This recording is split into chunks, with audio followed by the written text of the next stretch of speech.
A single storm on the coast of Scotland tore the roof from a widow's cottage, and in doing so, it uncovered a secret that an earl's most trusted advisor had spent 25 years burying. She had 2 sons with gray storm eyes that belonged to no fisherman. She had a false name, a false grave to mourn, and a truth she believed would kill her father if she ever spoke it aloud. And the man who had loved her for one summer night, then searched for her until every road ran cold, was about to ride 6 days north to learn that she had never left him at all. Someone had stolen her from him, and that someone was still watching. The letter arrived on a Tuesday morning in the autumn of the year 1839, carried by a rider who had changed horses 4 times between the coast of Scotland and the great house in Northumberland. Julian Merrick, Earl of Windholm, broke the wax seal with his thumb and read the lines once, then a second time, and then a third, and through all 3 readings his face did not move at all. He had been taught since boyhood to hold his features still. A great house was a machine of duty and appearance, and the man at its head was its most polished part.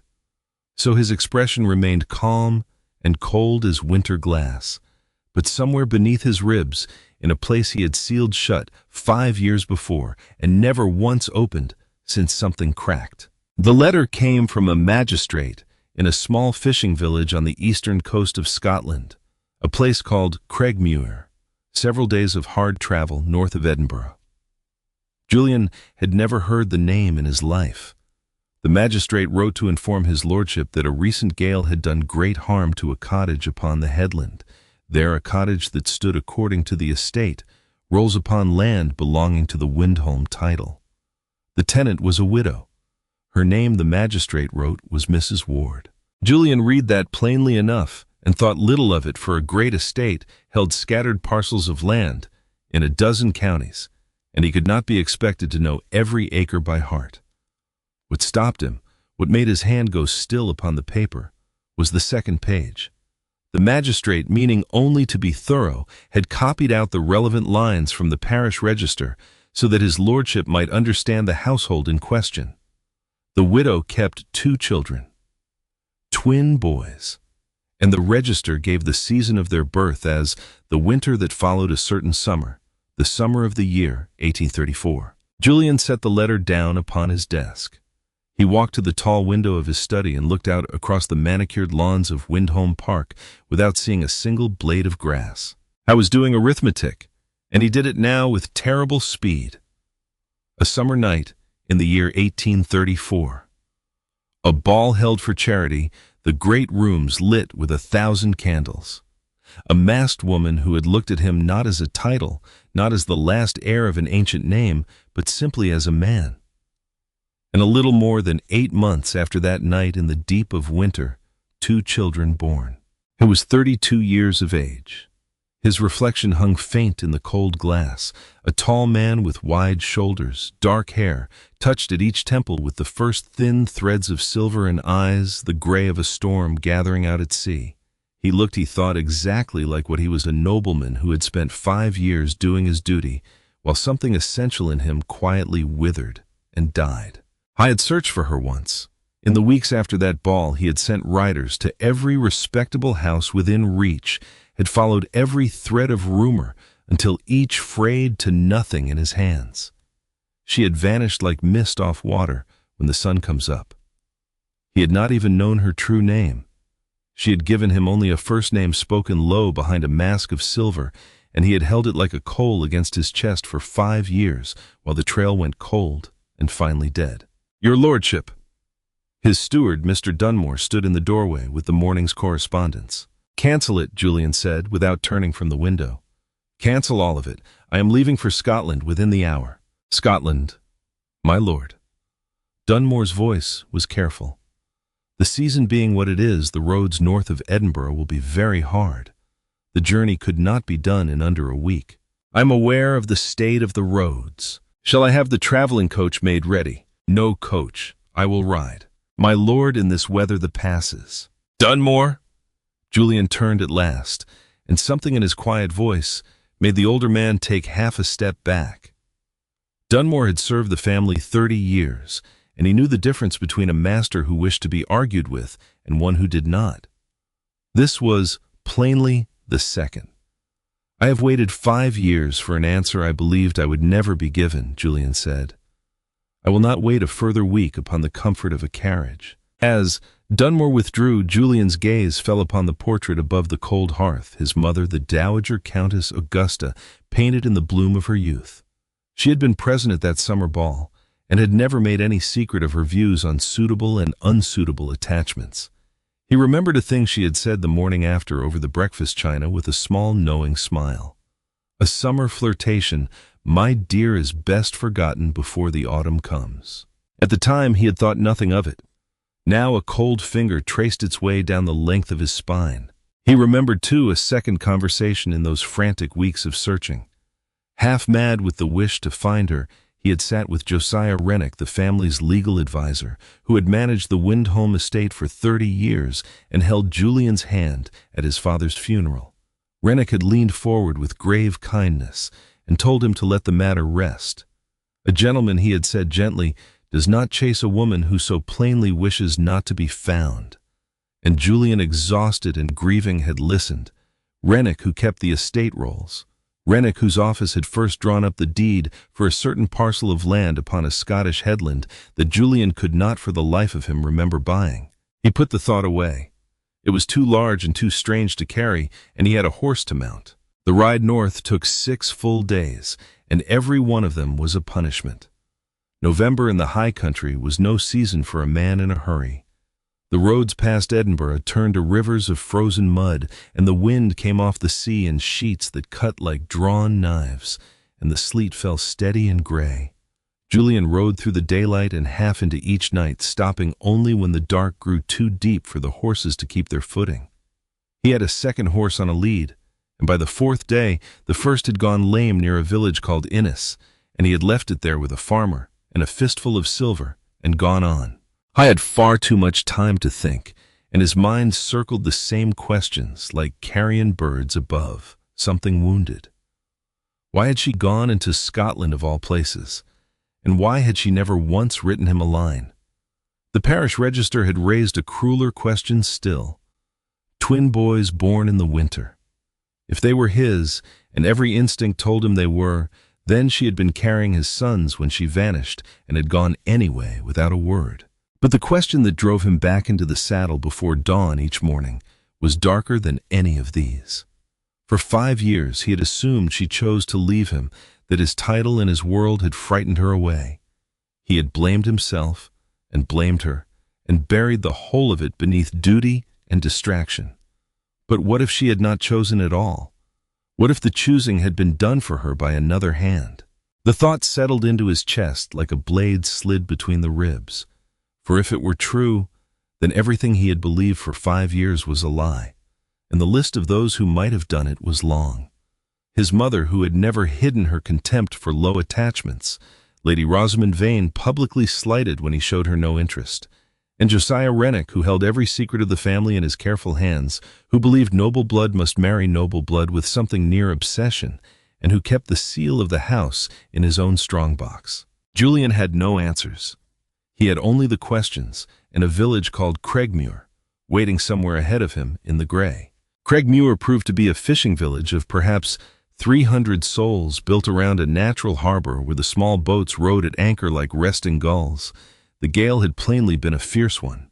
Several buildings wore fresh and pale repairs against their weathered stone, and a heap of storm wrack still lay uncleared along the shingle.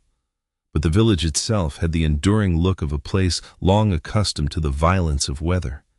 Cottages of gray stone with roofs of slate.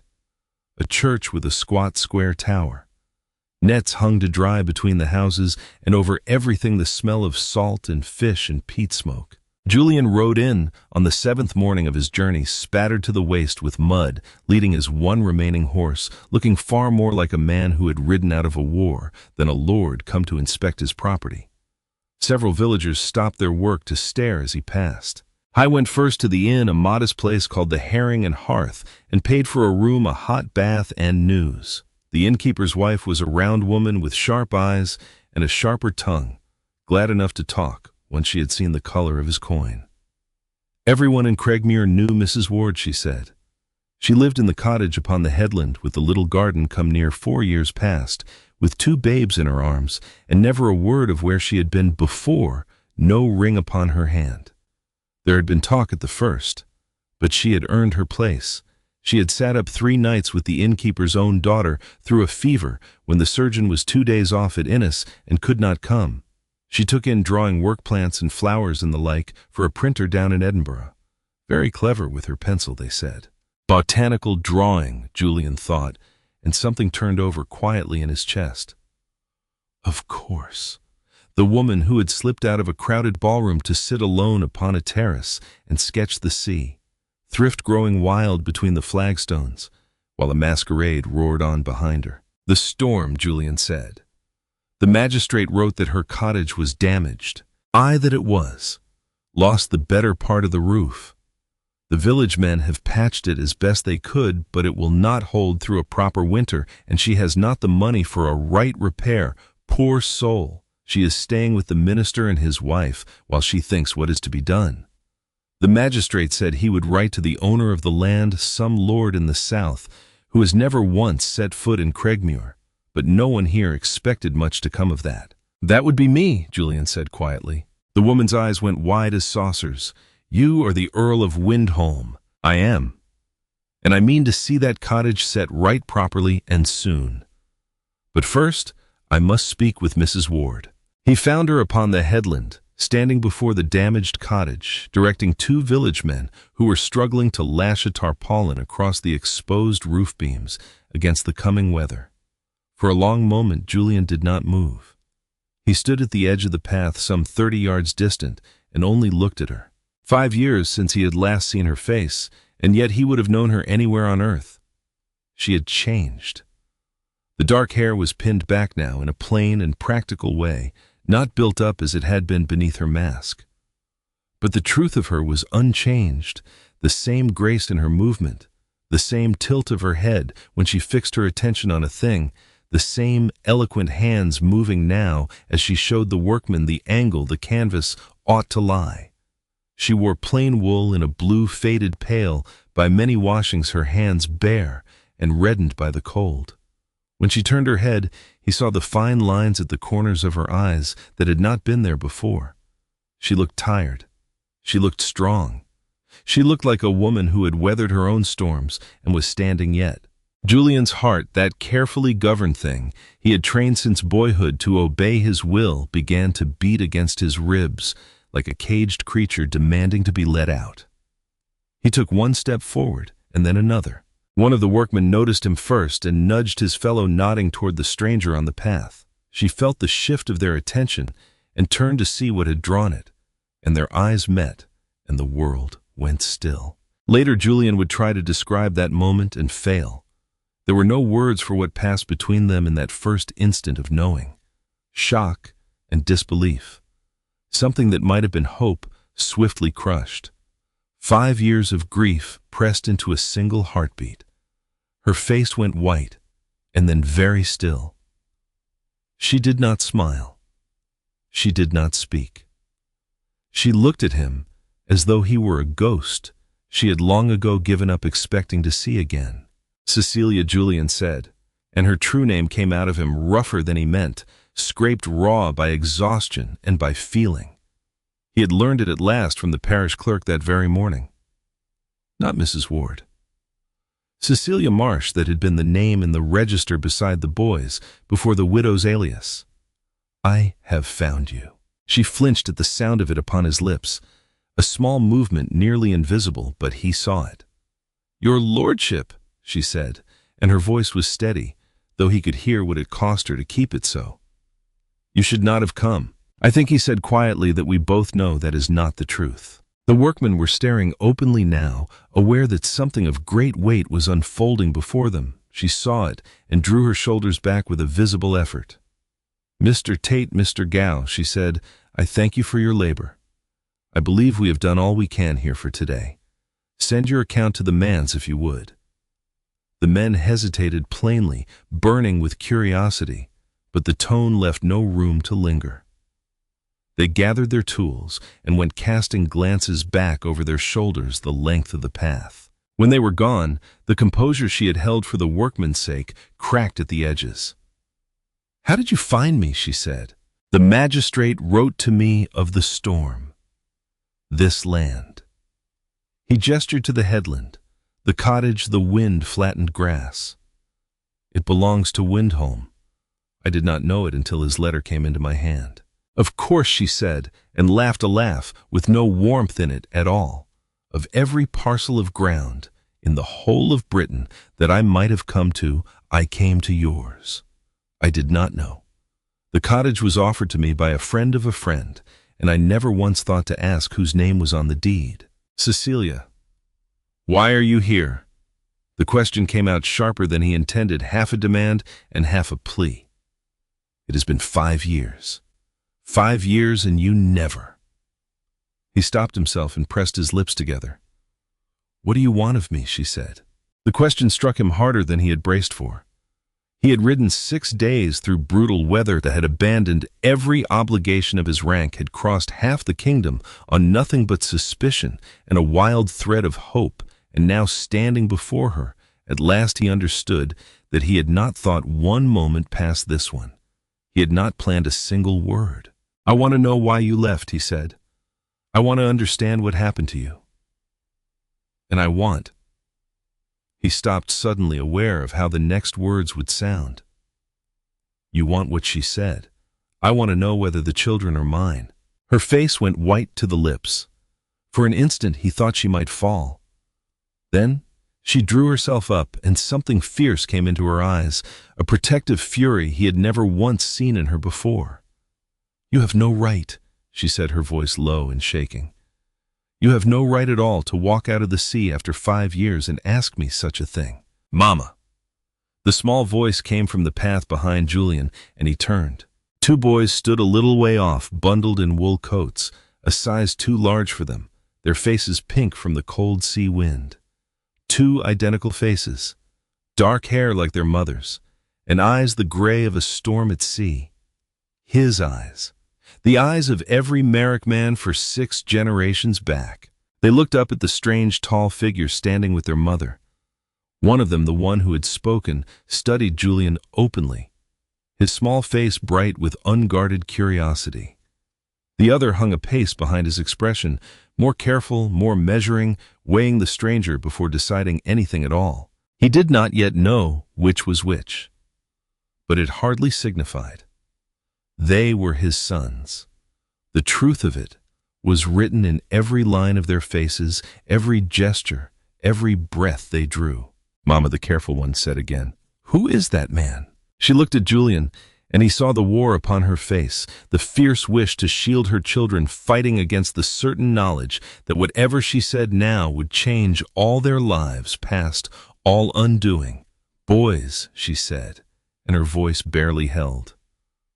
"This is Julian Merrick, the Earl of Windholm." The bold one's eyes went round. "An earl, a real earl, like in the stories." "Yes, Jasper, like in the stories." "And why has he come here?" She drew a breath that seemed to cost her the whole of her strength. "Because, my darlings," she said, "he is your father." The silence that followed was so complete that Julian could hear the sea breaking on the rocks below the headland, and the crying of the gulls above, and the wind whistling through the broken beams of the ruined roof. Jasper, the bold one, stared at Julian with an expression of pure astonishment. Edwin, the quiet one, had gone very still, his small hands closing slowly into fists at his sides. "Our father," Jasper said. "But you told us our father was gone. You said he could not be with us." "I know what I told you." Her voice was barely above a whisper. "And I will explain everything, I promise you, but not here and not now." "You said he was a good man." Edwin spoke for the first time, and his voice was soft but clear. "You said he would have wanted us if he had been able to." "Is that true?" The boy looked directly up at Julian, and the intensity in that small face was startling. "Did you want us?" Julian had stood before the assembled lords of the realm and sat at table with a king without once losing his composure. But upon a wind-swept headland at the far edge of Scotland, faced by a boy, not yet 5 years old, asking the most important question of his whole life, he found himself utterly unready. And he did the wrong thing. "Of course I would have wanted you," he said. And it came out too sharp-edged with a frustration that had nothing to do with the boy and everything to do with 5 stolen years. "What kind of man do you take me for?" Edwin flinched. It was a small thing, barely a movement, but Julian saw it. The boy's face shuddered. His small hands drew tighter still, and he stepped back closer to his mother. "I did not think anything," Edwin said quietly. "I was only asking." The words landed on Julian like a blow to the body. He had met his son not 5 minutes before, his cautious and careful son, who had gathered up the courage to ask the hardest question of all, and he had answered it with anger. Not at the boy, at the years, at himself. But the boy could not know that. All Edwin knew was that the stranger claiming to be his father had raised his voice at him. "Edwin." "I am sorry," Julian said at once. "I did not mean." "Jasper." "Edwin." Cecilia's voice cut through with a practiced maternal steel. "We are going back to the manse now. Come." She gathered the boys to her and set herself between them and Julian like a wall. Jasper looked back once over his shoulder as they went, his face all confusion and wonder. Edwin did not look back at all. Julian stood alone upon the headland, watching his family walk away from him, and felt the full weight of his failure settle down upon his shoulders like the cold coming off the sea. The manse was a solid building of gray stone beside the church, a cheerful plume of peat smoke rising from its chimney. The Reverend Colin Baird and his wife Effie had taken in the widow and her boys without hesitation after the storm, and they received the arrival of an earl with rather more astonishment. And Earl Effie Baird repeated, her plump hands fluttering like startled birds. "Here in Craigmuir." "Colin, did you hear it?" "I heard, my dear." Reverend Baird was a calm and weathered man in his 60th year, with eyes that had seen enough of human nature to be surprised by very little of it. "And what brings your lordship to our humble corner of the world?" Julian glanced at Cecilia, who stood by the fire, helping the boys from their coats, and would not look at him. "I have come to speak with Mrs. Ward," he said. "We were known to one another once before she came to Craigmuir. There are matters between us that must be settled." "Ah." The minister nodded slowly. "Well, you are welcome under my roof, my lord, though our comforts fall far below what you are used to. I am grateful for any welcome you can give me." Effie showed him to the small guest chamber while the boys were put to bed. The room was plain, a narrow bed, a washstand, a single window looking out upon the churchyard, but it was clean and it was warm. Effie paused at the door and hesitated. "My lord," she said, "I do not mean to speak beyond my place, but I feel I must say a thing." "Please." "Cecilia Ward is the best woman I have ever known. Whatever drove her here to us, she has been nothing but kind and decent since the day she came and raised those 2 boys alone without once asking a soul for help. If you have come to bring her pain, my lord, then I must ask you to go, earl or no earl." Julian met her steady gaze without flinching. "I have not come to bring her pain," he said. "I have come for the truth. And if I caused her pain in the past, even without knowing it, then I have come to make whatever amends a man can make." Effie studied him a long moment, then nodded once. "See that you do, my lord," she said. "See that you do." That night, Julian could not sleep. He lay in the narrow bed and listened to the wind rattle the window in its frame, and turned his failure with Edwin over and over in his mind. The boy had asked the one question that mattered above all others: "Did you want us?" And Julian had answered it with wounded pride in place of love. I thought of his own father, the late Earl Reginald, kind in his fashion, but forever distant, always more at ease with duty than with feeling. Was that the kind of father Julian was now to become, the kind who made his children afraid to ask? And he thought again of the 3 shadows that would not leave him. His mother and her words after the ball about a summer flirtation best forgotten before the autumn. Lady Rosamond Vane, slighted and full of motive. And steady, reliable Josiah Rennick, who had been present that night, who had access to the seal and the correspondence and every secret of the house, who held that noble blood must marry noble blood with something near obsession, and who had once told him gently to give up his search. Julian had no answers. He had only suspicion, and suspicion would never be enough to win back the trust of a woman who had spent 5 years believing he had betrayed her. The chance to speak came the next morning. A thin November sun had broken through the cloud, and the village was busy with the work of mending storm damage. Reverend Baird had gone to sit with a sick parishioner, and Effie had taken the boys down to the smithy to see a new litter of pups. Julian found Cecilia alone in the man's kitchen, standing at the window with a cup of tea gone long cold in her hands. "You did not sleep," he said. "Neither did you." They stood in silence a moment, the distance between them feeling as wide as the whole of the Highlands. Julian knew he ought to apologize for what he had done to Edwin. He knew he ought to be patient and gentle and slow, but 5 years of damned feeling were pushing against the walls of his careful self-control, and what came out was not patience. "You must come back to Windholm," he said. Cecilia turned to look at him. "I beg your pardon." "You and the boys. There is no reason for you to remain here. The cottage is ruined. Winter is coming on. I can provide." "Provide?" Her eyes flashed. "Is that what you imagine this to be, a question of provision? This is my home." Her voice went cold. "I built it without you, while I carried your children, while I brought them into the world alone, while I sat up whole nights with their fevers. I built it with my own 2 hands and my own strength, and you do not get to walk in from the sea and rearrange it to suit your convenience." "I'm not trying to." "Yes, you are. You are an earl. That is what earls do. They command, they arrange, they expect to be obeyed." She set the cup down with a sharp click of china upon wood. "I am not one of your tenants, my lord. I am not a problem you have been sent to solve." Julian felt his temper rising, the temper he had spent the whole of his adult life learning to hold in check. "I am trying to help you. I did not ask for your help. You ought not to have to ask. Those are my sons, Cecilia. My sons living in a cottage that cannot stand a gale, wearing coats a size too large, going without proper paper to draw upon because you cannot." He stopped. Too late. The damage was done. Her face went very still. "You think I do not know what they go without," she said. "You think I do not lie awake counting every shilling, every winter coat. I did the best I could with nothing at all, with no family, no money, no name, no protection of any kind. So do not stand there in your fine coat and your ancient title and lecture me on what my sons go without." The silence that came after was brutal. Julian stood frozen, the weight of his own words settling over him like ash. "You are right," he said at last.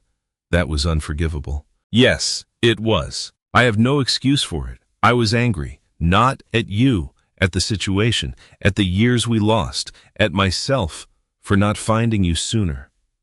He met her eyes. "But that does not excuse what I said.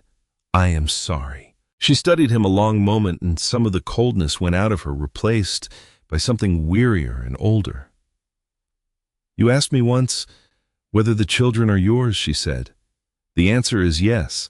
Edwin and Jasper are your sons. They have your eyes and your stubbornness and your maddening certainty that you know what is best for everyone in the room." A ghost of a smile crossed her mouth. "But they have your courage too, and your kindness when you remember to use it.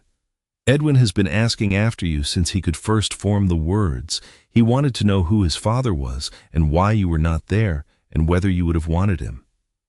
And Jasper." She almost laughed. "Jasper wanted to know whether you kept horses." "In spite of everything." Julian laughed. It was a broken and painful sound, but it was a laugh. "I have horses," he said. "A great many horses. He is going to be insufferable when he learns it." They stood together in the kitchen, the morning light growing slowly stronger at the window, and something shifted in the air between them. Not forgiveness. That was still a long way off, but perhaps the first possibility of it, the first thin crack in a wall that had stood 5 years. "Tell me what happened," Julian said quietly. "Tell me why you left. I need to understand it." She was silent a long while. Then she crossed to a small writing desk in the corner of the room and drew out a worn leather folder, and from within it a single folded sheet of paper. "Not the letters," she said. "I burned those years ago. But this one thing I could not bring myself to destroy." She handed it to him. Julian unfolded it with great care as though it might crumble at his touch. It was a drawing, a study in pencil of sea thrift, the tough pink flower that grew in cushions among the rocks of the northern coast, rendered with such exquisite and patient detail that he could almost feel the salt wind that had shaped it. In the lower corner, in a hand he knew though he had never seen it write to him, were a few words. She had drawn it, she said, the morning after the ball. She had meant to give it to him when next they met upon the terrace. But then the letters had come before the dawn, and everything had changed. "Tell me about the letters," he said. She wrapped her arms about herself. "They came before first light," she said. "A man brought them to my room at the inn where I was staying. A servant well-dressed and very correct in his manner. He said, 'They came from you. The seal upon them was yours. The hand they were written in was yours. Everything about them was yours.' What did they say? That I had been a pleasant diversion, that you had no further interest, that you were embarrassed I had taken your attentions so to heart and intended, of course, to marry a lady of your own station." Her voice stayed level, but he could hear the old wound beneath it. "And then the man told me about my father, charges that were to be brought against him, grave robbing, the unlawful purchase of the dead. He had documents, witnesses enough to see my father's name destroyed, and my father himself sent to prison and perhaps to the gallows, unless I vanished and never made contact with you again as long as I lived. So I did. I told no one where I was going. I did not say goodbye to my father. I simply disappeared." "I never wrote those letters," Julian said. "I swear it to you on my life, on my father's grave. I never wrote a word of them." "I know." The words came so quietly he nearly missed them.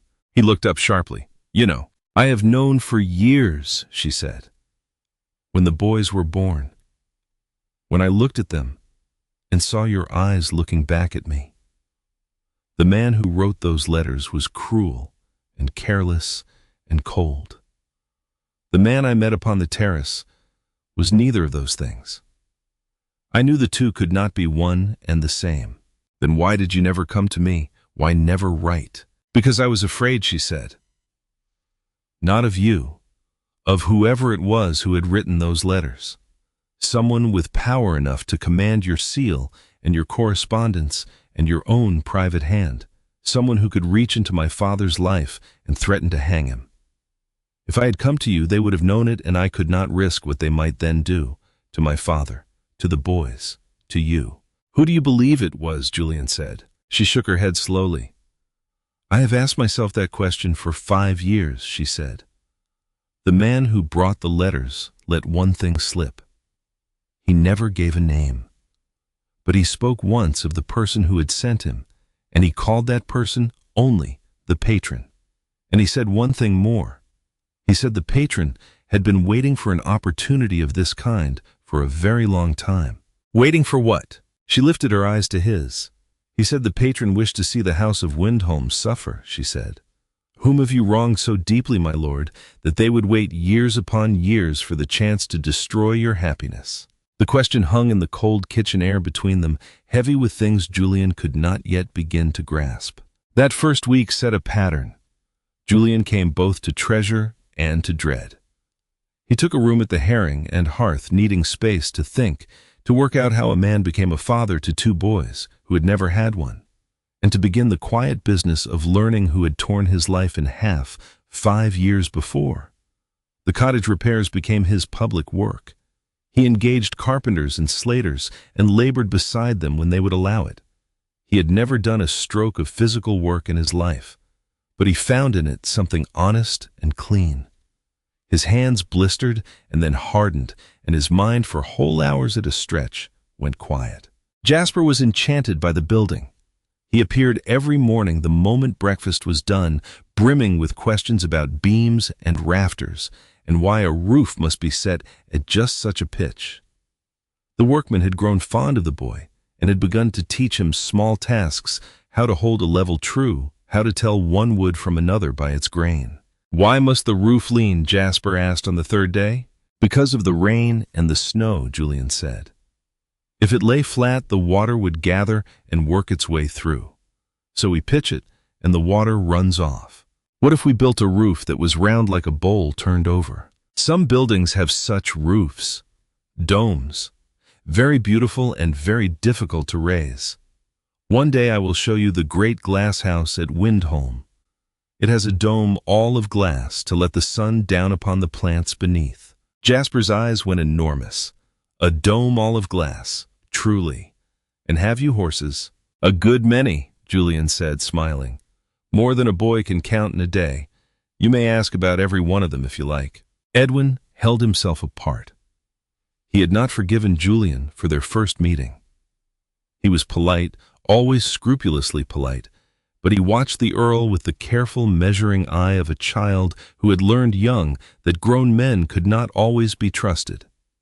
He accepted the drawing paper and the good pencils Julian brought back from Innis with a quiet thank you, but he did not show Julian a single one of his drawings. He answered questions when they were put to him and offered nothing on his own. It was a fortress with the drawbridge raised, and Julian had no notion of how to cross the water. "I does not trust me," Julian said to Cecilia one evening, watching Edwin at his silent work by the fire. "Edwin is cautious by his nature," she said. "He always has been. He must watch a thing a long while before he decides whether it is safe." "Have I made it worse?" She hesitated. "That first day, when you raised your voice at him. He spoke of it to me that night. He asked me why his father was angry with him. The words cut deeper than any blade. I was not angry with him. I know it. I told him so. But Edwin feels things very deeply, and he had waited his whole life to meet you, and the first thing you did was shout." Julian closed his eyes. "What can I do?" "Be patient," she said. "Be steady. Do not try to force his trust from him. Earn it." So Julian waited. He showed up each morning. He answered Edwin's few questions honestly and completely. He did not push, and he did not demand. He simply made himself present day after day and hoped that in time it would prove enough. Meanwhile, Cecilia had begun to hunt. She had not spoken of it to Julian, not yet, for trust was built slowly, and she had built her whole life on relying upon no one but herself. But the return of the man who had haunted 5 years of her nights had stirred something that would not lie still. For 5 years she had been the quarry-driven and hidden and afraid. She was done, she found, with being the quarry. She still had one of the forged letters. She had told Julian she burned them all, but in truth she had burned all but one, and that one she had kept, not out of tenderness, but out of a cold, patient instinct she had never quite examined. Some part of her, even in the grief of that first winter, had known it might one day be evidence. Now she took it out and studied it, not as a woman reading a cruelty done to her, but as what she had become, a draftswoman who spent her days bent over a page, tracing the finest veins of a leaf, the hairs upon a stem, the precise curl of a petal's edge. She had trained her eye for 5 years to see what other eyes slid past, and her trained eye, going over the letter line by line, began to see things. The ink first. It had a rusty brown cast at the edges of the strokes, where the iron in it had bitten and darkened over the years, a common ink among clerks and men of law, mixed strong to last, not the ink of a gentleman's private desk. And then the hand. It was Julian's hand, or a fine copy of it. But the eye that could tell one primrose from another by the set of its leaves could tell too where a copyist had labored. There was a small habitual hook at the foot of certain letters, a flick the writer could not help, the ingrained reflex of a hand that had spent a lifetime engrossing documents. It was the mark of a professional scrivener, a man who wrote formal papers for his bread. It was not the mark of Julian Merrick, and Julian had certainly not sat down to forge cruel letters in his own hand to a woman he wished to be rid of. Someone had done it for him. someone whose whole trade was the making of documents. She said nothing to Julian yet, but she wrote to Mr. Elias Fry, the Quaker printer in Edinburgh, who had bought her botanical plates for 4 years and had become in his dry and careful way the nearest thing she had to a friend beyond the village. Fry knew everyone. He moved among the reformers and the men of law and the anti-slavery committees of the city plain in his gray coat and quiet in his speech, and he owed her nothing, which meant she could trust him. She asked him 3 things: whether he could learn who truly held the deed to the headland she lived upon and through whose office it had been arranged; whether the old charge that had once been raised against her father, the buying of a body before the Anatomy Act was passed, in the year 1832, was a thing that could still in law be made to stick; and whether he knew anything of a man of law, a scrivener, or an adviser attached to the great house of Windholm. His reply came back within the fortnight, carried up from Edinburgh by the carrier's cart. And it changed everything. Fry wrote plainly, as was his way. The Headland cottage did indeed belong to the Windholm estate, but the arrangement by which it had been let to a widow named Ward had not been made in Craigmuir at all. It had been made in London through the office that managed the estate's scattered properties, and the local factor who collected her token rent reported twice yearly, not to any bailiff in Scotland, but directly to that same London office. In other words, Fry wrote, and Cecilia felt the cold go through her as she read the woman had been placed there.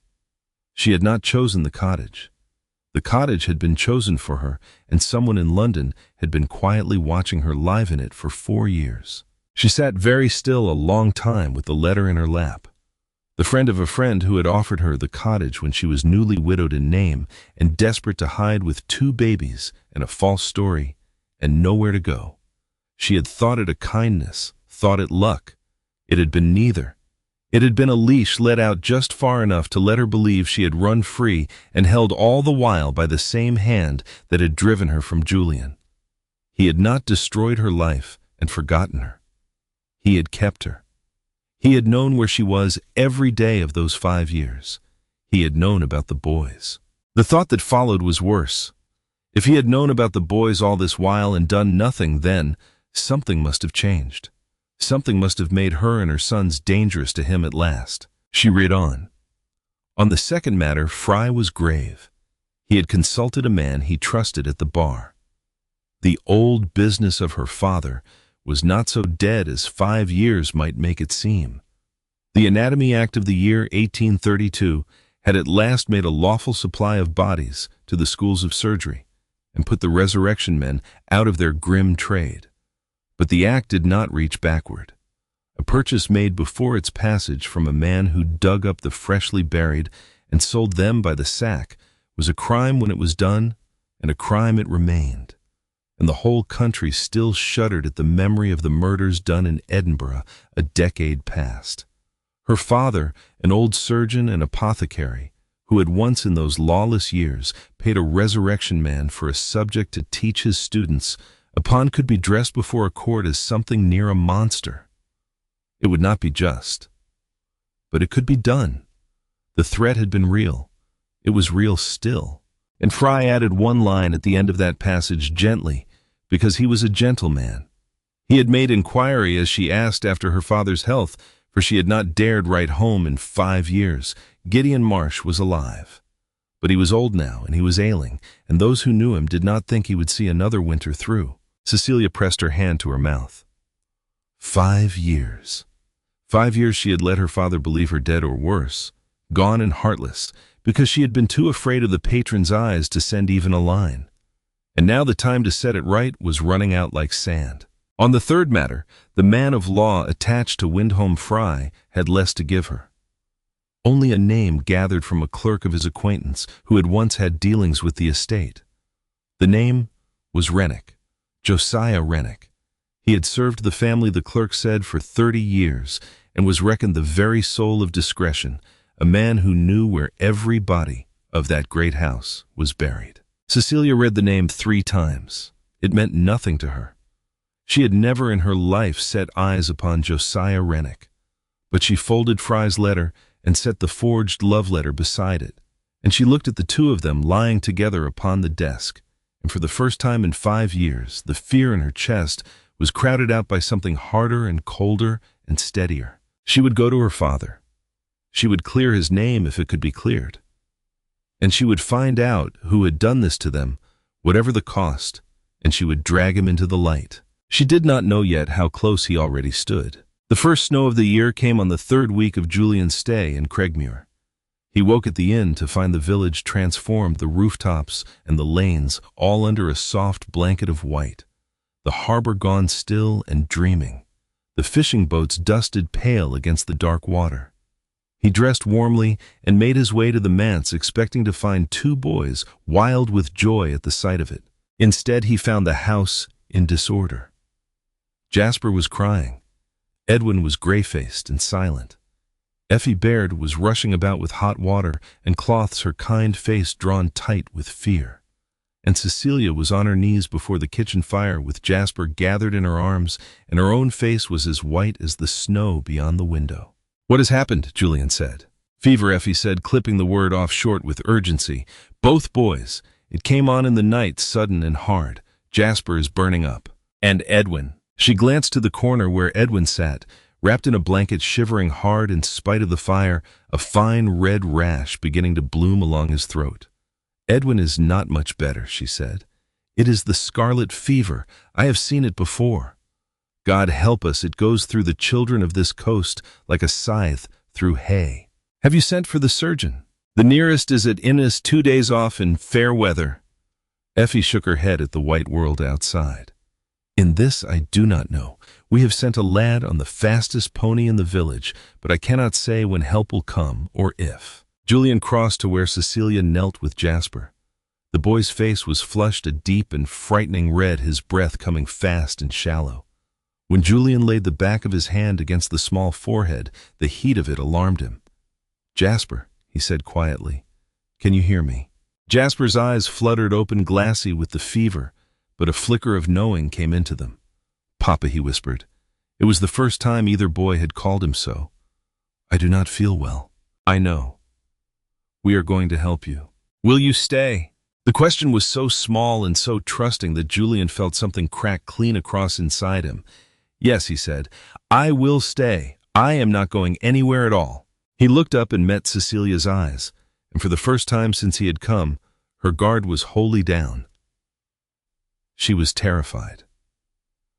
"I cannot lose them," she whispered. "They are all that I have in the world." "You will not lose them," he said, with a certainty he did not feel. The 3 days that followed were the longest of Julian's life. The fever raged through both boys with a tireless force. Jasper, who had never been still for a moment, went frighteningly quiet. Edwin cried out in his sleep from dreams no hand could reach. Cecilia scarcely left the bedside, bathing their burning skin and dripping water between their cracked lips, her face growing more haggard with every passing hour. Julian did what he could. He carried water and split wood and sat with the boys when Cecilia could be persuaded to lie down, though she rarely was. He rode out twice into the drifting snow to meet the boy sent to Innis, and twice came back with word that the surgeon was snowbound and could not come. He felt useless. All his wealth, all his rank, all the influence of an ancient name, and none of it could command a fever to break or order a child to live. He could only wait and hope and be there. On the second evening, as the light failed, there came a knock at the manse door. Effie opened it to find a man stamping the snow from his boots, a stranger well-dressed beneath a heavy traveling cloak, a leather bag in his gloved hand. He gave his name as a physician, said he had been at a house in the next parish along the coast, and had heard from the carrier that there was scarlet fever among the children of the manse at Craigmuir, and had come out of Christian duty to lend what aid he could before the road closed for good. Effie, half wild with 3 days of fear and no help near, wept with relief and would have taken him straight to the boys. But Cecilia came out from the sick room, drying her hands upon her apron, and stopped in the doorway and looked at the stranger and went cold to the bone. She had never seen his face, but she had spent 5 years teaching herself to see, and something in the set of the man, the correctness of his dress, the smoothness of his manner, The way his eyes moved once quickly past her face and toward the door of the room where her sons lay raised, every hair on her arms. She thought with a lurch of a servant well-dressed and very correct in his manner, who had come to an inn before the dawn 5 years before, with letters in his hand. She could not know it was the same man, but she felt it. "You are very kind, sir," she said, keeping her voice even. "May I ask what you would give them?" The man opened his bag and drew out a twist of paper, and within it a fine white powder. "A febrifuge of my own preparation," he said smoothly. "Very effective in cases of this kind. Dissolved in a little warm water, a dose morning and night. It will bring the fever down within the day." Cecilia held out her hand. "May I?" She was, after all, only an anxious mother wishing to see. He could hardly refuse her. He tipped a little of the powder into her palm, and there, in that small act, he undid himself. For Cecilia Marsh was the daughter of a surgeon and apothecary, and she had grown up in a shop that smelled of dried herbs and ground minerals, and she had learned at her father's elbow the look and the smell and the very feel of 100 simples before she was 12 years old. She looked at the powder in her hand. She rolled a few grains of it beneath her thumb. She raised it unhurried to her nose. It was wrong. A true febrifuge would have been bitter and bark-scented, the dull tan of powdered cinchona, or the pale bloom of a nitrosalt with its cold catch at the back of the throat. This was neither. It was too white and too even beneath her thumb, and it carried faint but unmistakable to a nose trained to it a thin metallic sweetness that had no business in any medicine meant for a child. She had smelled it before in her father's shop upon the powders kept high on the locked shelf, the ones that killed vermin that a double dose turned from cure to poison. She could not name the exact preparation, but she knew with the certainty of 5 years spent learning to trust her own eye against the whole world that if she dissolved this in warm water and gave it to her burning sons, it would not bring their fever down. It would stop it in them forever. "Thank you," she said, and her voice did not shake, which afterward she counted the bravest thing she had ever done. "But my father was a surgeon, sir, and I know a little of these matters, and I do not think this is quite the thing for so young a constitution. I have my own remedies. I will manage." Something moved behind the stranger's eyes. For a single instant the smooth mask slipped, and beneath it she saw something flat and cold and calculating, the face of a man weighing whether to insist. Then the mask came down again. "As you wish, madam," he said. "I would not force my help where it is not wanted." He gathered his bag. He said he would take a room at the inn and remain in the district a day or two in case he should be needed after all, and he went out into the snow. Cecilia shut the door and leaned her back against it and closed her eyes, and her legs shook so hard she thought she might sit down upon the floor. Julian was at her side in an instant. "What is it? What did he give you?" "Nothing," she said. She opened her hand and showed him the little dusting of white in her palm, then crossed to the fire and cast it into the flames, where it burned for half a heartbeat, with a small, unnatural blue tinge before it was gone. "Nothing that was what he called it," she said. "Julian, that man was no physician, and I do not think he came here by chance." She would not leave the boys that night, and neither would he. And so it was Julian who sat by Edwin in the small, dark hours, while Cecilia at last slept an hour in the chair undone by exhaustion. Edwin's fever had climbed again with the night, and the boy tossed and murmured, and Julian held his small hot hand and found himself doing a thing he had not done since he stood at his own father's graveside. He prayed. He was not a praying man. He bent his head over his son's hand in the firelight and prayed with everything in him. "Please, please let him live. Let them both live. I will give up anything. Only let them live." Edwin's eyes opened. They were glazed with the fever, but they found Julian's face and held it. "You are still here," the boy whispered, so faint it was scarcely sound. "Yes," Julian said, "I am still here. I thought you would go, after I made you angry." The words shattered something in Julian's chest. "Edwin," he said, and his own voice broke upon the name, "I was never angry with you. Not for one moment. I was angry with myself for the years of your life I was not here to see. But I should never have raised my voice, and I am sorry for it. I'm so very sorry." Edwin was quiet a while. Then, faint and grave, he said, "Mama says sorry is only a word unless you show it with what you do." "Your mother is right," Julian said. "So let me show you. Let me stay. Let me be here now with you and with Jasper. Let me prove to you that I am not going anywhere." Very slowly, the small, hot fingers tightened around Julian's own. "All right," Edwin breathed. "You can stay." The fever broke the next morning. Jasper first, and then within the hour, Edwin. Their skin cooled, their breathing eased and deepened. Their faces slackened into true sleep. At last, the deep and mending sleep of children past the worst and not the terrible restless dark of the days before. By midday, both boys woke weak and hollow-eyed and asking for something to eat, and Cecilia wept with a relief that shook her whole body, and Julian held her while she wept and felt the fear drain out of her in long, slow waves. "You stayed," she said, when she could speak again. "You stayed. I told you I would." "I know, but I did not believe it. Not truly." She drew back and looked at him, her eyes red-rimmed but clear. "I have been waiting for you to leave since the hour you arrived," she said. "Waiting for you to prove that the choice I made 5 years ago was the right one, that you were not a man I could trust after all. And now I begin to think that I was wrong." She drew a breath. "I think perhaps it is time to stop being afraid." The boys mended slowly over the days that followed. Color came back into their cheeks. Jasper's endless questions returned in a flood. And Edwin, one gray afternoon without a word, crossed the kitchen and laid his sketchbook open upon the table before Julian, and stood back and let his father look. They were simple drawings, wildflowers and beach grasses, and a gull upon a post. But there was in them a careful, patient attention to the true shape of things that reminded Julian, with a pain that was almost sweet, of a study of sea thrift he carried folded in his breast pocket and had carried there since the morning she gave it to him. And then Fry's second letter came.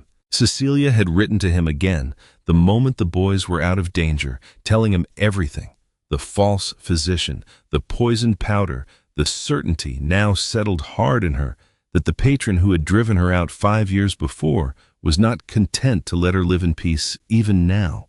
She had asked Fry to press harder to find whatever could be found about the office in London that had placed her in the cottage and about the man named Rennick who ran it. Fry's answer was long and careful, and it turned Cecilia's blood to ice. Hyatt, he wrote, made further inquiry through his friends among the men of law, quietly giving no names that might carry back. The office that managed the outlying properties of the Windholm estate and that had placed a certain widow in a certain cottage was the office of the family's own legal advisor, the same Josiah Rennick, and Fry had learned more of Rennick than the mere fact of his long service. He had learned from an old clerk who remembered the man's early years, a thing that Rennick had let no one in the present family know. Some 25 years before Rennick had had a daughter. Her name was Eliza, and she was by every account beautiful and clever and much loved, for Rennick's wife had died bearing her, and he had raised the girl alone and doted upon her past all reason. And Eliza at 18 had fallen in love with a man of far higher station who loved her too, or said he did, and made her promises. That man was Reginald Merrick, heir to the earldom of Windholm, Julian's father. When the family discovered the attachment, they moved without mercy. They offered Eliza money to go quietly, and when she refused, they threatened her, and then her father's name. And Reginald, forced to choose between the girl and the title, chose the title, as such men so often do. Eliza went to protect her father, carrying Reginald's child. She died the following year alone and penniless in a rented room in the city of York, in the bearing of that child, and the child died with her. Rennick had lost in the space of a single year everything he loved. And then he had done a thing so patient and so terrible that Fry's steady hand seemed almost to tremble in the writing of it. He had gone to the family that had destroyed his daughter and offered them his services, and for 30 years he had served them faithfully, the very soul of discretion. He had held Reginald's hand at his deathbed, and Julian's at Reginald's grave. And all the while, behind the grave and kindly mask, he had been waiting for the chance to make the house of Windholm suffer as he had suffered to see the Merrick line broken and grieving and alone as he had been left alone in a cold house with 2 empty graves. When he saw Julian slip away from a ball to fall in love with a country surgeon's daughter, he had not seen an unsuitable match. He had seen the son of the man who ruined his Eliza about to know the very happiness torn from her, and he had reached out and torn it away. It had never been about station. It had been about revenge, 25 years cold and still burning. Cecilia read it all at the man's table with the winter light failing, and when she finished, she did not weep. She thought of a girl named Eliza dead, alone in a room in York, with a child that never drew breath, and of the father who had let that loss become the whole of him. She understood the man. She would not excuse a single thing he had done, but she understood him, and the understanding sat in her like a stone.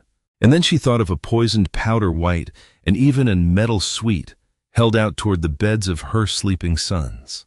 Because that was the part that understanding could not soften.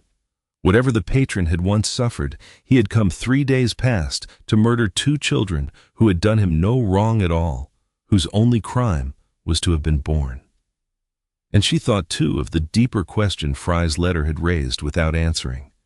Rennick had known where she was for 4 years. He had known of the boys. Why, after all that patience, had he moved to kill them now? She went to find Julian. She found him in the churchyard of all places, standing bareheaded in the cold before no grave in particular, as though he had gone there to be alone with the sighs of what was coming. She put Fry's letter into his hand and watched his face as he read it, watched it go from confusion to disbelief to a white and terrible stillness. When he had finished, he did not speak for a long time. Rennick, he said at last, and the name came out of him like something torn.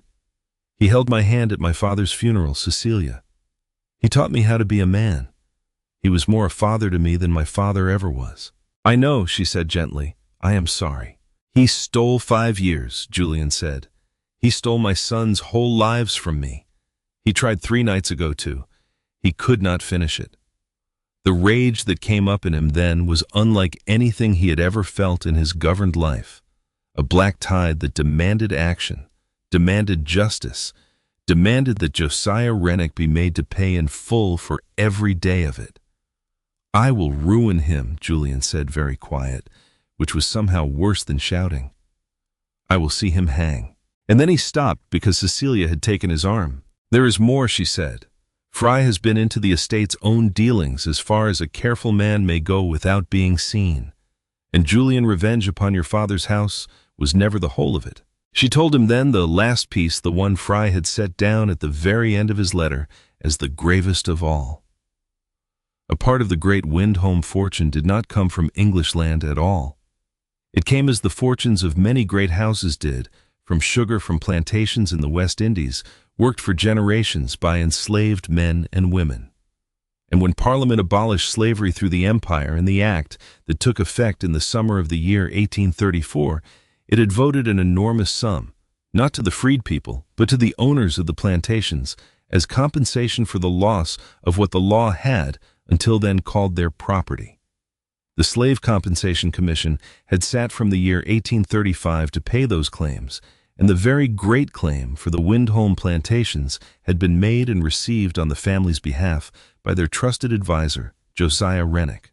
And a portion of that money Fry believed, though he could not yet prove it had never reached the family's coffers at all. Rennick had taken it bleeding the estate through the accounts he alone kept with the great compensation payment for a river to hide the theft within. But the theft could stay hidden only so long as no one looked hard at the books, so long as the estate passed whole and unexamined from a trusting lord to a trusting lord with no wife who had her own men of business and no heir come of age to call for an accounting. That, Cecilia said quietly, is why he drove me out. Not only for his revenge. He needed you to have no wife and no lawful heir.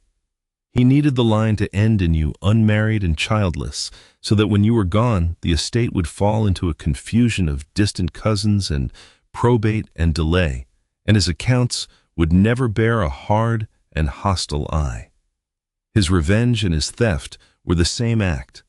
To break your happiness and to keep his crime buried, he had only to make certain you never married and never had a son. And Julian, standing very still in the cold churchyard, understood the last of it all at once. For 4 years, Rennick had believed Julian childless and had kept the widow Ward under watch as a mere loose end, never guessing what she truly was. Then the storm had come, and a magistrate's letter had reached Julian before it reached Rennick's controlling hand, and the whole careful architecture of 25 years had cracked. Rennick had learned too late to stop it that there were 2 boys with Merrick eyes and an earl in love upon a Scottish headland, one wedding away from a lawful heir who would grow up and open the books. That was why the false physician had come through the snow with poison in his bag. Not out of old cold revenge alone, but out of new and present fear. Kill the boys, and the danger of an heir died with them, and Rennick's crime stayed buried yet a while longer. "I has to be stopped," Julian said. "Not punished, stopped, before he tries again." "Yes," said Cecilia. "And this time, Julian, it is not you who will stop him. It is I. He forged those letters against me. He threatened my father. He kept me leashed for 4 years. He reached his hand toward my children's beds. I have the letter that proves the forger's hand. I have the eye that can match it. I am done being the thing that was done to." She looked at him, and there was no fear in her face at all now, only a cold and steady fire. "We will go to Edinburgh," she said, "and then to London if we must, and I will lay his whole rotten work out in the light where the law can see it. You may stand beside me, my lord, but you will not stand in front of me." Julian looked at the woman before him who had built a life from nothing while carrying his sons seen through a poisoner's mask with her own trained eye, and traced a hidden enemy across 5 years by the hook of a forger's pen. He thought of himself upon the headland 3 weeks before, saying, "You must come back to Windholm," in the voice of a man who commanded and expected to be obeyed. And he chose this time differently.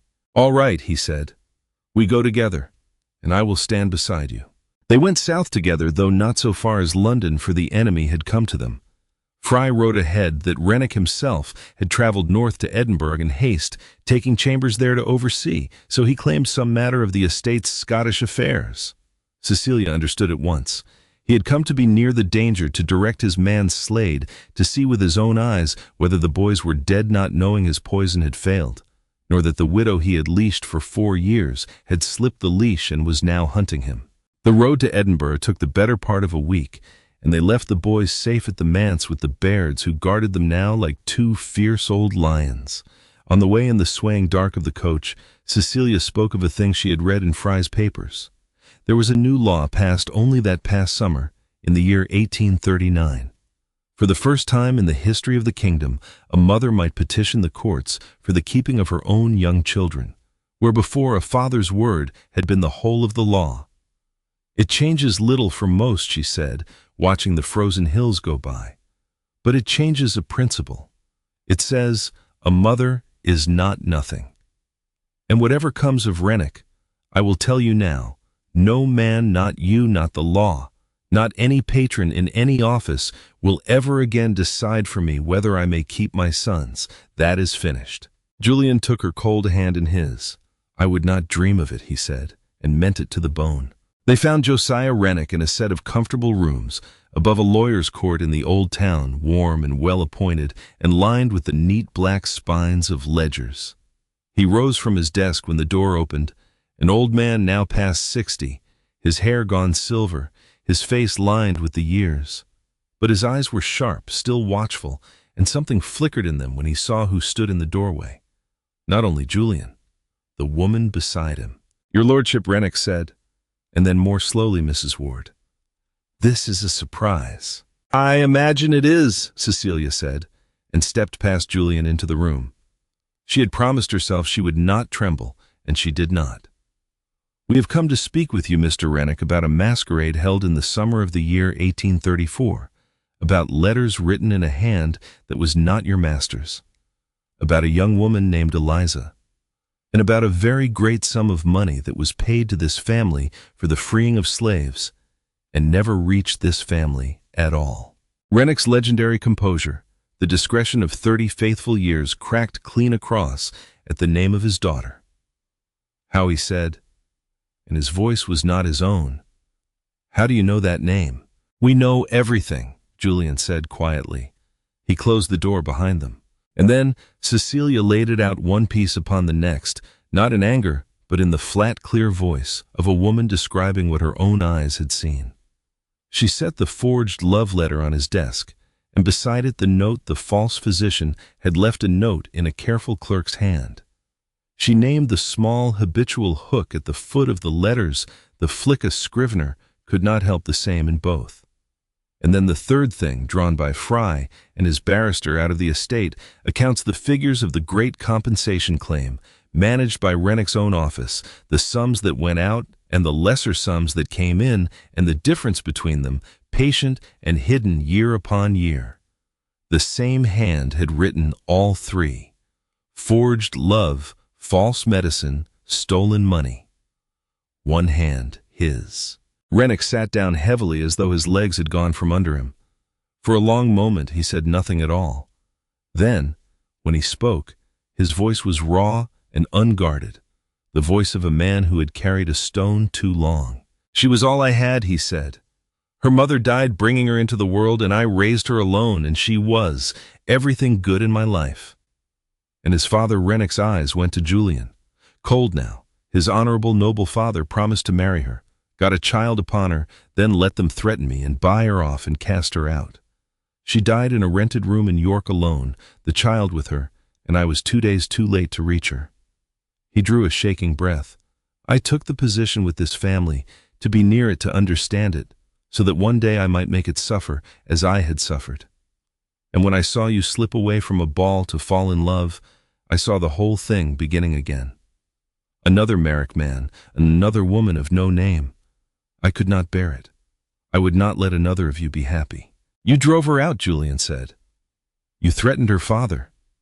You kept her leashed 4 years. And 3 nights past you sent a man to poison my sons in their beds.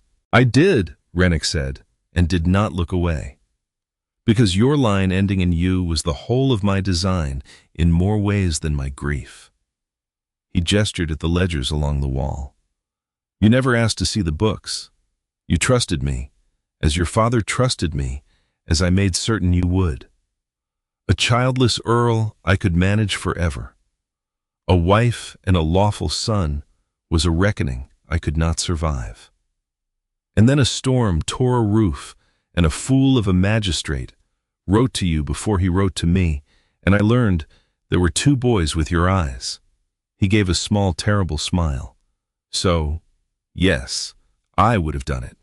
And I will tell you the last of it, that you may know what your justice costs.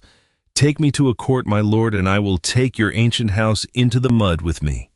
I will tell every paper in the land that the greater part of the Wyndholm fortune was wrung out of men and women worked to death upon sugar, and that the money that freed them was paid into your family's hands, and not 1 shilling into theirs. Ruin me, and you ruin your own name with me.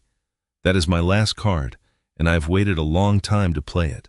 The room went very still, and Julian Merrick, who had ridden 6 days through the winter for the truth, made his choice. He would not hang the man, though he could have, nor let him walk free of the law. He chose the harder road, the one his father had never had the courage to walk. He would let Rennick answer to the courts for the forgery and the theft judged as a man, and the tainted money, the sugar and the chains. He would not let Rennick hold over his head like a knife, for the only power a buried truth held was the power of being buried. So he would dig it up himself. He would open the books to daylight own before the world, where the fortune had come from, make what restitution a living man could make to the freed and their children, and set it all down plain in the record of the house, the wrong done to Eliza Rennick, and the far greater wrong done to those whose names the family had never troubled to learn. Not hidden as his father had hidden everything. Acknowledged. "It will cost us a great deal," he said to Cecilia afterward in the cold street with the snow beginning again. "The fortune, much of it. The name, some of it. Society will not thank me for it." "Then it will cost us a great deal," she said, and took his arm. "Better a smaller house built clean than a great one built on graves." He turned to Rennick one last time before they left him to the officers Fry had waiting. "There is a churchyard in York," Julian said, "where a young woman lies with no stone above her, under a name that was paid for to hide her. My father's papers hold the place of it. I will send it to you. Mark her grave, Mr. Rennick. Mark the child's. It will not undo what you did. But she should not lie nameless any longer." Rennick's weathered face crumpled, and the tears he had held back for 25 years began at last to fall. "I have hated your family so long," he whispered, "that I do not know who I am without the hating of it." "Then perhaps," Julian said, "it is time you found out." There remained the smaller reckonings. Two names that had shadowed Julian's suspicion were quietly cleared. Lady Rosamond Vane, whom he had half feared, proved wholly innocent, a slighted woman and nothing worse. And his mother, the Dowager Countess Augusta, when he faced her at last, did not deny her part, though it was not the one he had dreaded. She had not written the letters, nor lifted a hand against Cecilia. But she had known all those years ago of the girl Eliza, and what the family had done to hide her, and had held her tongue, and let the silence stand as she had been taught. "I thought I was protecting the family," Augusta said, and for the first time Julian saw her old and afraid. That is how the rot goes on. He did not forgive her all at once. But he understood now how a house came to be built on graves, one silence at a time. And there was one reckoning that could not wait. The moment Rennick was in the hands of the law, Cecilia went to the town of her girlhood, to the shop that smelled of dried herbs, to her father. Gideon Marsh was old now, and failing, propped up in his narrow bed, and for 5 years he had believed his only daughter dead or gone without a word. When she came through the door, he did not at first believe his eyes, and when he did, the old surgeon wept like a child. She told him everything, the letters, the threat made in his name, the reason she had vanished to save him. And she told him he was clear at last, that the old charge dredged up against him had been shown for the manufactured lever it always was, and that no court would ever trouble him now. Julian brought the boys down from Craigmuir well again, and rapped against the cold, and Gideon held his daughter's hand and looked at the 2 grandsons he had never known he had, and said her mother would have been proud, and that he could go easy now. He died 3 weeks later, in the first days of the year 1840, with his daughter's hand in his. The vindication had come. It had only come too late to give him back the 5 years, and that was the truth of it, and Cecilia did not pretend otherwise. Some things the truth restores. Some it only lays to rest. They were married in the spring, in the little church at Craigmuir, when the sea thrift had begun again to flower pink among the rocks of the headland. The whole village came, and a surprising number of grander guests made the long road north as well. Cecilia wore a gown the deep blue of the northern sea that had sheltered her 5 years. Jasper served as the most enthusiastic ring-bearer the parish had ever seen, and Edwin gave his mother away with great seriousness, and cried a little and was not ashamed of it, because they married upon Scottish ground. The law of that country did for the boys what the law of England would not. Edwin and Jasper Ward became Edwin and Jasper Merrick, acknowledged, and lawful no longer children of shame, but sons of the house, heirs to the lands and the monies their father was free to give. The ancient earldom itself, Julian knew, could pass to no son not born in wedlock, and no wedding, however late, could change that in English law. He told Cecilia so plainly, and found he did not grieve it. A title was a thing, he said.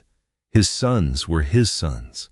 He had spent his youth serving a name, and had learned upon a windswept headland that a name was worth nothing set against a small, hot hand tightening around his own in the dark. The years that followed carried them all out into their lives. Jasper, who had asked upon a broken roof why the round dome could not be built, grew into an engineer of no small gift, a builder of bridges and harbor walls and the tall white lighthouses that warned ships off the very rocks that had once sheltered his mother. Edwin, grave and watchful, still became a botanist and sent home his careful drawings to a mother whose own botanical plates had by then become renowned across Europe. Cecilia never set down her pencil. She founded in time a school upon the Windholm lands, open to the children of laborers and gentry alike, and the great glasshouse Julian had promised Jasper became a place of light and learning. Windholm itself, Julian remade from a fortress of privilege into something nearer a trust, its wrongs written plain in the family record where any might read them. And Josiah Rennick, who had traded 30 years for his revenge, lived out what was left to him near a churchyard in York, tending 2 graves that had waited a quarter of a century for a stone. Whether he ever set down the hating of it, whether a man can no one who knew him could rightly say. The story of the Earl of Windholm and the surgeon's daughter passed in time into the kind of tale told over kitchen fires and in the drawing rooms of the great. But under all the tellings, it stayed a story about a few plain things. It was a story about the damage a buried secret does, how the wrong that Reginald hid did not die when it was hidden, but waited and grew and reached across 25 years to strike a child who had done nothing at all. What we bury to save our pride does not stay buried. It comes back, and it charges interest. It was a story about the strength of one who seemed to have none. Cecilia held no title, no fortune, no protector, and for 5 years she was moved about like a piece upon another man's board. Yet in the end, it was not an earl's wealth, nor the law's long arm that broke the thing open, but the eye of a woman who had taught herself bent over a page to see what everyone else looked past, the hook of a forger's pen, the wrong white of a poison, passed off as a cure. Real strength did not come from standing high. It came from seeing clearly and enduring and daring at last to turn and face the one who had hunted you instead of waiting to be saved. It was a story, too, about the narrow line between justice and revenge. Rennick was no simple villain. He was a father who had lost his child and let that loss become the whole of him, and his grief was real, and it was terrible, and it deserved to be mourned. But a true grief gives no man the right to destroy the innocent. And the children of Cregmuir had no share in the sins of their grandfather. Julian chose the hardest road of all, neither to crush the man nor to excuse him, but to answer his crime in law while answering his sorrow with a grave marked at last. To pity the wound and still refuse the wounding. That is not weakness. It is the beginning of wisdom. And it was a story in the end about the cost of the truth and the worth of paying it. Cecilia won her father's good name back and lost her father 3 weeks after. Julian broke the long chain of his family's silence and paid for the breaking with a lesser fortune and a tarnished name. There was no clean and costless happy ending, because such endings are a lie, and this was not a lie. There was only the choosing again and again to build rather than to burn, to speak the truth, rather than to bury it, to hold on through fever and parting and betrayal and grief. That is what love is when it lasts. Not the easy sort that flowers in a single lit night behind a mask, but the hard sort that must be chosen over and over with both eyes open, knowing exactly what it costs and reaching out to take it anyway.